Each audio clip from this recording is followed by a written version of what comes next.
Kemudian juga yang kita sebutkan lagi sekarang adalah Nabi SAW ikut dalam peperangan. Jadi di masa beliau masih belum menikah, beliau sudah terlatih, pernah mengikuti peperangan.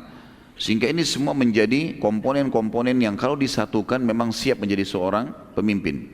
Ada satu peperangan namanya Harbu Fujar.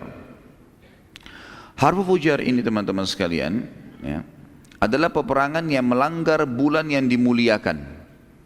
Kalau masih ingat pernah saya jelaskan, waktu Abraha membangun gereja Qulais di Yaman, kan ada satu kelompok di Mekah gitu, yang mereka sangat mencintai Mekah, sangat mencintai Ka'bah, tapi mereka punya satu perbuatan yang buruk, yaitu mereka mengganti-ganti bulan. Saya pernah jelaskan surah At-Taubah ayat 36 yang Allah SWT berfirman, a'udzubillahi minasyaitonirrajim, inna iddatash syuhuri indallahi 12 syahran fi kitabillahi yawma khalaqas samawati wal arda minha arba'atun hurum dzalika dinul qayyim fala tadhlimu fihinna anfusakum wa qatilul musyrikina kaffatan kama yuqatilunakum kaffa wa'lamu annallaha ma'al muttaqin. Artinya adalah sesungguhnya di sisi Allah yang maha tinggi dan maha pemurah ada 12 bulan yang sudah ditentukan sebagai perhitungan roda kehidupan kalian. Muharram, Safar, Rabiul Awwal, Rabiul Tsani, Jumadil Ula, Jumadil Tsaniyah, Rajab, Sya'ban, ya, Ramadan, Syawal, Dzulqa'dah, Dzulhijjah. Dan di antaranya itu sudah ditetapkan dari sebelum penciptaan langit dan bumi. Sudah diterapkan 12 bulan itu sebelum penciptaan langit dan bumi. Dan di antaranya ada 4 bulan yang dimuliakan. Itulah ajaran agama yang lurus, maka jangan kalian zalimi diri kalian secara khusus di 4 bulan itu, dan perangilah orang-orang musyrik secara keseluruhan sebagaimana mereka memerangi kalian, dan ketahuilah Allah bersama dengan orang-orang yang bertakwa. Saksi bahasan 4 bulan yang dimuliakan. 4 bulan ini adalah Rajab, kemudian 3 bulan berturut-turut Dzulqa'dah, Dzulhijjah, dan bulan Muharram. Nah ini 4 bulan ini bulan hurum namanya. Dari zaman ajaran Ibrahim alaihissalam sampai di awal-awal Islam, ke-4 bulan ini teman-teman sekalian tidak boleh berperang.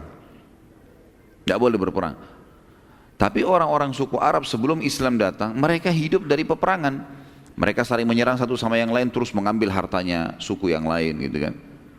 Nah ada kelompok dibentuk oleh orang-orang Arab ini di sebelum Islam. Tradisi mereka adalah kelompok ini boleh mengubah-ubah bulan. Boleh mengubah-ubah bulan. Jadi misalnya sekarang Muharram nih, hanya mereka ini yang boleh mengubah, mengatakan enggak, sekarang kita ganti namanya Safar, bulan depan baru Muharram. Ya. Mereka balik-balik supaya bisa menghalalkan peperangan pada saat itu. Seperti itulah ya, itu tradisi mereka. Nah peperangan itu salah satu tradisi. Sisi yang lain, kalau ada pun peperangan tidak diubah nama bulannya, tetap Muharram, tetap tadi Rajab, Dzulqa'dah, Dzulhijjah, bulan Muharram tetap ini, tapi ada peperangan di sini terjadi. Ada suku menyerang suku yang lain. Namanya Harbu Fujar. Namanya Harbu Fujar, dianggap peperangan yang bermaksiat, gitulah. Fujar dari kata-kata fajar, ya. Nabi SAW pernah menghadiri itu. Jadi ada pernah suku Hawazim namanya. Suku Hawazim ini menyerang Mekah, menyerang Quraisy. Ya. Ini waktu Nabi SAW masih umur belasan tahun ini. Waktu beliau masih jadi penggembala. Kemudian Nabi SAW partisipasi, dan beliau satu-satunya riwayat membicara masalah ini adalah hadis sahih yang kata Nabi SAW, kuntu ambulu li'a'mami. Aku pada saat Harbu Fujar itu sedang mengambilkan anak-anak panah untuk pamanku. Ya. Dikasih, Nabi SAW kasih pamannya yang melemparnya, seperti itulah. Yang jelas beliau partisipasi dalam peperangan, dan ahli sejarah mengatakan bahwasanya ini juga pendidikan Allah Subhanahu Wa Taala agar Nabi SAW tahu tentang masalah peperangan itu.